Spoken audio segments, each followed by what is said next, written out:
వారం రోజులుగా తెలంగాణ ఆంధ్ర మధ్య మంటలు రేపుతున్న కృష్ణా జలాల వివాదం పరిష్కార కోణాన్ని Telangana CM Revanth Reddy, AP CM Chandrababu ఆవిష్కరించారు. ఆయా రాష్ట్రాల్లో ప్రతిపక్షాలు నిలదీస్తున్న క్రమంలో ఈ అంశంపై రేవంత్ రెడ్డి, చంద్రబాబు సానుకూలంగా స్పందించారు. పరిష్కరించుకోవడానికి సిద్ధంగా ఉన్నామన్న ఇద్దరు ముఖ్యమంత్రుల ప్రకటనతో కృష్ణా జలాల వివాదానికి తెరపడుతుందా? Have a look. రాయలసీమ ఎత్తిపోతల పథకం తన విజ్ఞప్తి మేరకు ఆగిపోయిందని తెలంగాణ అసెంబ్లీలో సీఎం రేవంత్ రెడ్డి ప్రకటించడం ఏపీ రాజకీయాల్లో కాకరేపింది.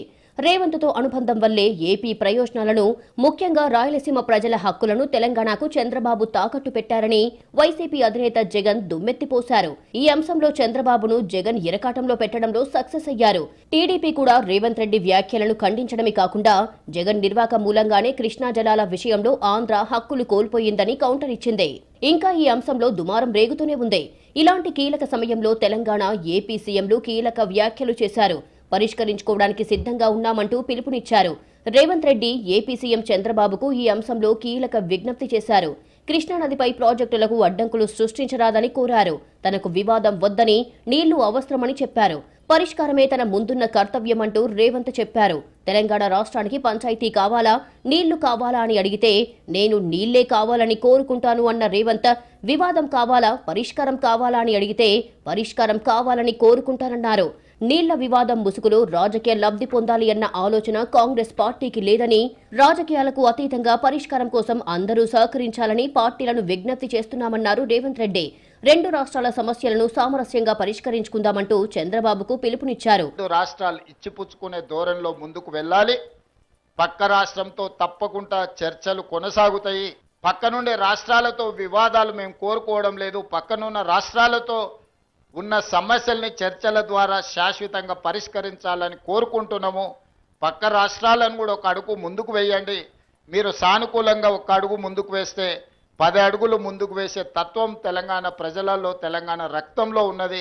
రెండు రాష్ట్రాలు పరస్పరం సహకరించుకుంటే సమస్యలు పరిష్కారం అవుతాయని, ఇందుకోసం పక్క రాష్ట్రంతో చర్చలు కొనసాగుతాయన్న రేవంత్ పిలుపునకు ఏపీ సీఎం చంద్రబాబు సానుకూలంగా స్పందించడం ప్రాధాన్యత సంతరించుకుంది. సముద్రంలోకి వెళ్లే నీళ్ల విషయంలో రెండు రాష్ట్రాల మధ్య గొడవలు ఎందుకు అంటూ బాబు వ్యాఖ్యానించారు. నీళ్లు వద్దు, గొడవలే కావాలని కొందరు బయలుదేరారని, కొందరు రాయలసీమ ఎత్తిపోతలా అంటూ వివాదాలు సృష్టించే ప్రయత్నం చేస్తున్నారని, తనకు గొడవలు కాదు, తెలుగు జాతి ప్రయోజనాలు కావాలని రేవంత్ వ్యాఖ్యలకు బాబు శృతి కలిపారు. పోలవరం పూర్తయితే నీళ్లు తెలంగాణ రాష్ట్రం కూడా వాడుకునే అవకాశముందని కొత్త పల్లవిని చంద్రబాబు ఆలపించారు. వివాదాల వల్ల ఎలాంటి ఉపయోగం లేదని సేమ్ టు సేమ్ రేవంత్ అన్నట్లుగానే అన్నారు చంద్రబాబు.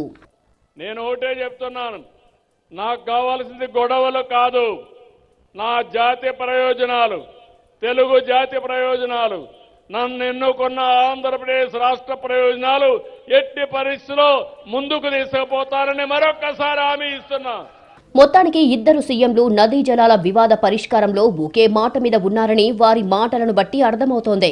పరిష్కారమనే అస్త్రాన్ని తీయడం విపక్షాలకు నచ్చకపోయినా ఇటు బీఆర్ఎస్, అటు వైసీపీ రాజకీయం చేసినప్పటికీ పరిష్కారం మాత్రం ఆశాజనకంగా కనిపిస్తోందని, ఇదే వాస్తవ రూపం దాల్చాలి అన్న చర్చ జరుగుతోంది. అయితే వైసీపీ మాత్రం ఇదంతా గురు శిష్యుల డ్రామా అంటోంది. శిష్యుడు తెలంగాణలో పలికితే గురువు ఏపీలో శృతి కలుపుతున్నారంటూ విమర్శలు చేస్తున్నారు వైసీపీ నేతలు.